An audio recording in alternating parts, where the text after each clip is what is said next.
So last video we talked about the inspiration of a Wizard trade magazine behind kind of the layout of the Crypt has opened, and as well as how like that 90s era pop culture is going to influence the book, especially the ads and what kind of color schemes and how they're laying out those ads, the word choices they use, and that kind of stuff.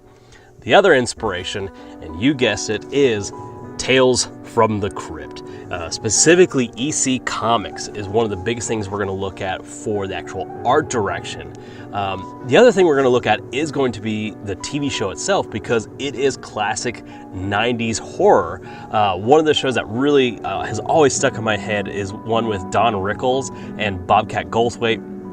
Don Rickles is a ventriloquist, and you do come to find out that the ventriloquist dummy is hiding his twin, that it is his hand, and then he eventually cuts it off, and it's just wild. It's an amazing little, at least I remember it being amazing, little part of the anthology, and that's a great place you can start pulling in for adventure ideas or different spirits or NPC hooks, all that kind of stuff. So I definitely want to go back and watch those and really get that horror vibe. But when it comes to the comic, the reason why I wanted to get EC Comics stuff is because I want to get into that limited CMYK palette that they use. It is just those four colors and how we mix those along with the duotone kind of, dot newspaper print.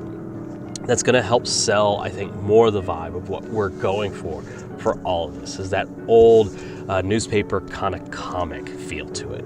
As well as all of that is just how these pages are laid out and what shots they kind of choose to use. I mean, look at like how the titles are set up, and there's a lot of puns in this thing when it comes to the Crypt Keeper and this, like all the forwards. Let me see if I can quickly pull up a coffin and rest your aching bones. Let's chat about our magazine, a magazine which you fiendish readers have demanded. So you see, it's all of those kinds of puns. So I'm trying to pull a lot of that into it, which is, again, campy horror. But, for the time, that was pretty great stuff for a little kid. But I want to get that, maybe it's a bit of a nostalgia thing. But that's a big part of what the Crypt has opened. Campy horror, Americana horror, grindhouse horror, things that are a bit over the top and gruesome and just wild, but also a lot of fun. So Tales from the Crypt is going to be a huge inspiration, both the comic for the color layout, the language we're going to use, maybe even some, the shot choices for how we draw the characters, and then the TV show for perhaps how we're going to write adventures going forward and how we're going to get maybe different seed ideas for that. So thank you very much for watching these videos. We're going to talk about a bit more of what's behind the inspiration for this game. So keep watching these, and we'll see you around.